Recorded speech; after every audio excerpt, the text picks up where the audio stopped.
എല്ലാ വിദ്യാർത്ഥികൾക്കും ഹിന്ദി ക്ലാസ്സിലേക്ക് സ്വാഗതം.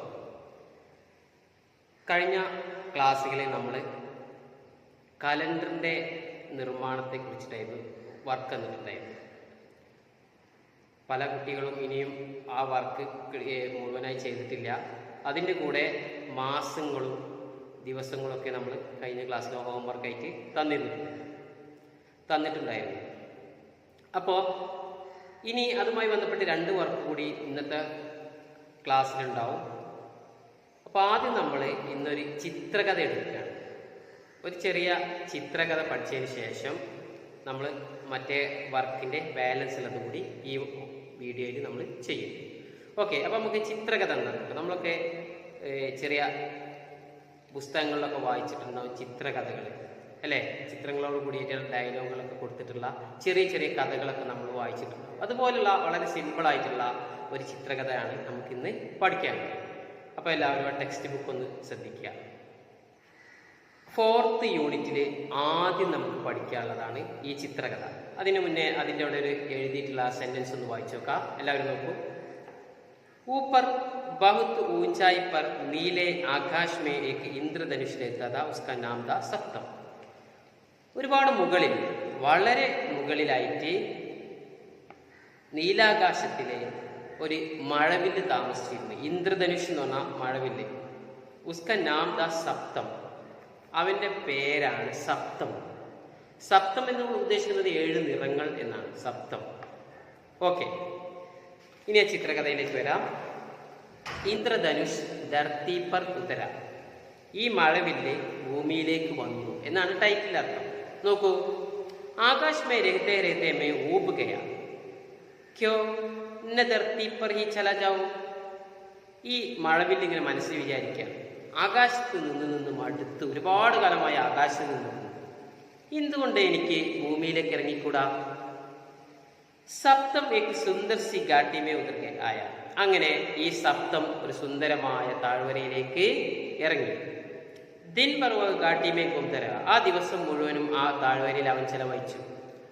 അന്ധേരെ ഹോനെ പർ വഹ് ഏക് ഘനെ പേട് കെ പാസ് പहुंचा, ഇരുട്ടായ സമയത്ത് അവൻ ഒരു ഇടതൂർന്ന മരത്തിൻ്റെ അടുത്തേക്ക് എത്തി. ഒരു വലിയ മരത്തിൻ്റെ അടുത്തേക്ക് എത്തി. എന്നിട്ട് അവൻ മരത്തിനോട് ചോദിക്കാണ്, ക്യാ മേ തുമാരി ടഹനിയോ പർ ആരാം കർ സക്താ ഹൂം, ഞാൻ നിന്റെ ചില്ലകളിൽ എനിക്ക് ഇന്ന് താമസിച്ചൂടെ, നിന്റെ ചില്ലകളിൽ എനിക്ക് ഇന്ന് താമസിച്ചൂടെ എന്നാണ് ചോദിക്കുന്നത്. അപ്പോൾ ഈ മരം പറയുന്നത് എന്താ? തും മേരി ടഹനിയോ പർ നെഹിം രഹ് സക്തേ, നിനക്ക് എൻ്റെ ചില്ലകളിൽ അല്ലെങ്കിൽ കൊമ്പുകളിൽ താമസിക്കാൻ കഴിയില്ല. യഹ് തുമാരെ ലിയെ സഹി ജഗനി, നിന്നെ പോലുള്ളവർക്ക് താമസിക്കാൻ പറ്റിയൊരു സ്ഥലമല്ല. സഹി ജഗ നെഹി എന്ന അത്ര നല്ല സ്ഥലമല്ല എന്ന് മരം പറയും. ദക്കഹര സപ്തം ആകെ വിട, അങ്ങനെ ക്ഷീണിച്ച് അവശനായ ഈ സപ്തം മുന്നോട്ട് നടന്നു, ഈ മഴവില്ല് മുന്നോട്ട് നടന്നു. വോഹിക്ക് നിർജർ കെ പാസ് പहुंचा, അങ്ങനെ അവന് ഒരു അരുവിയുടെ അടുത്തെത്തി. ആജ് കി രാത് മേ തുമാരെ പാനി മേ സോ ജാഊ, ഇന്ന് രാത്രി ഞാൻ നിന്റെ വെള്ളത്തിൽ ഉറങ്ങട്ടെ, നിന്റെ ശരീരത്തിൽ ഉറങ്ങട്ടെ എന്നാണ് ചോദിച്ചത്. മാഫ് കരോ ബായി, അപ്പൊ എന്താണ് അരുവി പറഞ്ഞത്? എന്നോട് ക്ഷമിക്കൂ സഹോദര. കിസി ചർണയ്ക്ക് പാനിമേ ഇന്ദ്രധനുഷ് കൈസേ രഹ് സക്താ, ഒരിക്കലും ഈ അരുവിയുടെ വെള്ളത്തിൽ ഒരു മഴവില്ലിൽ താമസിക്കാൻ സാധിക്കില്ല, അതുകൊണ്ട് എന്നോട് ക്ഷമിക്കണം എന്ന് ഈ അരുവി പറയാം. സപ്തം ഏക് ലड़के പാസ് ഗയ, അങ്ങനെ അവസാനം സപ്തം ഒരു ആൺകുട്ടിയുടെ അടുത്തേക്ക് പോയി. എന്നിട്ട് അവനോട് ചോദിക്കാണ്, ക്യാ മേ തുമാരെ ഘർ മേ ആരാം കർ സക്താ ഹൂം, ഞാൻ നിന്റെ വീട്ടിൽ ഇന്ന് റെസ്റ്റ് എടുക്കട്ടെ, ഇന്ന് താമസിക്കട്ടെ. ആരാം എന്ന് പറഞ്ഞാൽ റെസ്റ്റ് എടുക്കുക, താമസിക്കുക എന്നൊക്കെ ഒരു അർത്ഥമുണ്ട്. ക്യോം നഹി, അപ്പൊ കുട്ടിയാരാണ്, എന്താ നിനക്ക് താമസിക്കാമല്ലോ. തും ജരൂർ യഹാം ആരാം കർ സക്തേ ഹോ, നീ തീർച്ചയായിട്ടും നിനക്ക് ഇന്ന് ഇവിടെ താമസിക്കാം.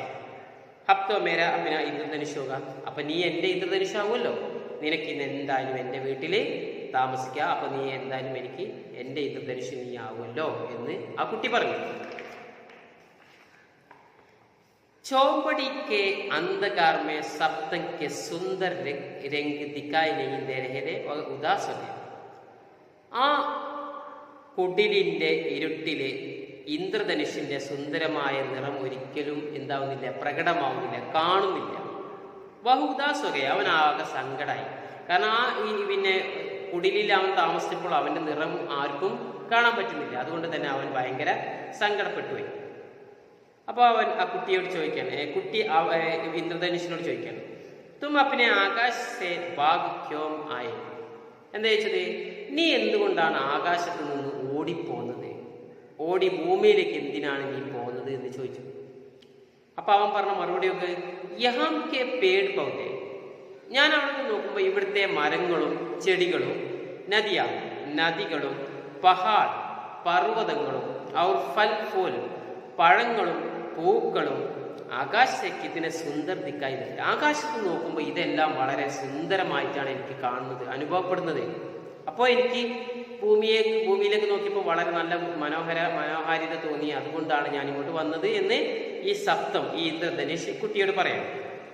അങ്ങനെ അഗലി സുബഹ്, തൊട്ടടുത്ത ദിവസം രാവിലെ പ്രഭാതത്തില് ഈ ഇന്ദ്രധനുഷ് കുട്ടിയോട് യാത്ര പറഞ്ഞു പോവാണ്.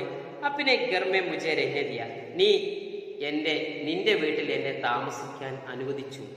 ബഹുത്ത് ശുക്രിയ, ഒരുപാട് നന്ദിയുണ്ട്. അപ്പൊ മുജേ വാപ്പസ് ജാനായി, ഇനി എനിക്ക് തിരിച്ചു പോകണം. അപ്പൊ മുജേ വാപ്പസ് ജാനായി, എനിക്ക് തിരിച്ചു പോകണം. ലടുക്കേനെ ഉസേ വിദാദി, ആ കുട്ടി അവനോട് യാത്ര കൊടുത്തു, അവന് യാത്ര പറഞ്ഞയച്ചു. വർഷിക്ക് ബൂന്തേം ബർസിനിലേക്ക്, അങ്ങനെ മഴത്തുള്ളികൾ താഴേക്ക് വരാൻ തുടങ്ങി. പൂർവമേം സൂര്യക്ക് കിരണേ ചലക്കിനിലേക്ക്, സൂര്യകിരണങ്ങൾ തിളങ്ങാൻ തുടങ്ങി. സാത്ത് രംഗോം വാല ഇന്ദ്രധനുഷ് ചമക്കിനിലേക്ക, 7 നിറങ്ങളുള്ള ഈ മഴവില്ല് തിളങ്ങാൻ, ചമക്കിനെന്ന് പറഞ്ഞാൽ മഴവില്ലിന് തിളക്കമുണ്ടാവാൻ തുടങ്ങി. സപ്തം ഫിർസേപ്പിനെ ഗർഭൂഞ്ച് ഗയത, സപ്തം ഈ ഇന്ദ്രധനുഷ് പിന്നെ തൻ്റെ പഴയ വീട്ടിലേക്ക് തന്നെ എത്തിച്ചേർന്നു. അപ്പൊ ഈ ചെറിയൊരു ചിത്രകഥയിലൂടെ നമുക്ക് മനസ്സിലാവുന്നത് എന്താണ്, ഓരോരുത്തർക്കും അവരവരുടെ ഇടങ്ങളുണ്ടാവും.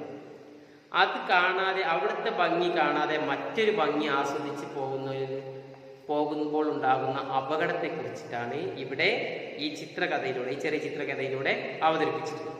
അപ്പൊ നിങ്ങൾ എന്താ ചെയ്യേണ്ടതെന്ന് ചോദിച്ചാൽ, ഈ ചിത്രകഥ നന്നായിട്ട് വായിച്ചിട്ട് ഇതില് വരുന്ന വാക്കുകളൊക്കെ നന്നായി ശ്രദ്ധിച്ച് വായിക്കുക, നല്ല രീതിയിൽ വായിക്കുക. ഓക്കെ, ജസ്റ്റ് വായിച്ചാൽ മതി. വായിച്ചിട്ട് അർത്ഥം അറിയാത്ത വാക്കുകളൊക്കെ ഉണ്ടെങ്കിൽ ഞങ്ങളോട് ചോദിക്കാം. ഇനി നമുക്ക് ഹോംവർക്ക് ആയിട്ട് ചെയ്യാനുള്ളത് കഴിഞ്ഞ ക്ലാസ്സിലെ ബാക്കിയായിട്ട് തന്നെയാണ് ചെയ്യാനുള്ളത്. കഴിഞ്ഞ ക്ലാസ്സിൽ നമ്മൾ ചെയ്തത് പിന്നെ കലണ്ടറും ചെയ്തു, അതിൻ്റെ കൂടെ പിന്നെ മാസങ്ങളും, ഇപ്പോൾ 1-ാമത്തെ മാസം, 2-ാമത്തെ മാസം, 3-ാമത്തെ അങ്ങനെയൊക്കെ ചെയ്തു അല്ലേ. ഈ പ്രാവശ്യം ചെയ്യാനുള്ളത് ഓരോ മാസത്തിലും എത്ര ദിവസങ്ങളുണ്ട് എന്ന് കൃത്യമായിട്ട് എഴുതിക്കണം. അതായത് ഇവിടെ കൊടുത്തിട്ടുണ്ട് മഹീന ദിൻ, അപ്പുറത്തുണ്ട്. അതുപോലെ ഇപ്പോൾ 12 മാസങ്ങളുണ്ട്. അപ്പം നിങ്ങളിവിടെ ഫസ്റ്റ് മഹീന എന്നുള്ള സ്ഥലത്ത് ഇവിടെ ജനുവരി എന്ന് കൊടുത്തിട്ടുണ്ട്. ജനുവരിയിൽ എത്ര ദിവസം. അപ്പം അത് പിന്നെ എന്താണ്, അക്കായിട്ടല്ല എഴുതേണ്ടത്, അക്ഷരമായിട്ട് എഴുതണം. അപ്പോൾ അക്ഷരമായിട്ട് എഴുതണമെങ്കിൽ അത് പേജ് നമ്പർ, അതിൻ്റെ തൊട്ടടുത്തുള്ള പേജ് നമ്പർ 61 1 മുതൽ 100 വരെ. അപ്പം നിങ്ങൾക്ക് ആവശ്യമുള്ള സംഖ്യ അതിൽ നിന്ന് എടുക്കുക. ഇപ്പം ജനുവരി 31 അല്ലേ, ജനുവരി 31 ആകുമ്പോൾ 31-ന് എന്താണോ പറയാ അത് ഈ കള്ളിയിൽ നിന്ന് നോക്കിയിട്ട് എടുക്കുക. തീസ് ഇക്തീസ്, അപ്പോൾ അവിടെ എഴുതേണ്ടത് ഇക്തീസ് എന്നാണ്. അതുപോലെ ഫെബ്രുവരി എത്ര ദിവസം ഉണ്ടോ അങ്ങനെ കറക്റ്റായിട്ട് ഈ പിന്നെ കള്ളി ഫില്ല് ചെയ്യുക. അതാണ് ഇന്നത്തെ 1-ാമത്തെ വർക്ക്. അതിൻ്റെ കൂടെ ഇവിടെ ഈ എണ്ണൽ സംഖ്യയിൽ 1 മുതൽ 40 വരെ നോട്ട്സത്തിലേക്ക് നിങ്ങൾ എഴുതിയെടുക്കണം. 1 മുതൽ 40 എന്ന് പറഞ്ഞാൽ 40 വരെ. ഓക്കെ, ഈ 2 വർക്കുകൾ കൃത്യമായി ചെയ്യുക. അതുപോലെ ചിത്രകഥ നന്നായിട്ട് വായിക്കുക. ഓക്കെ.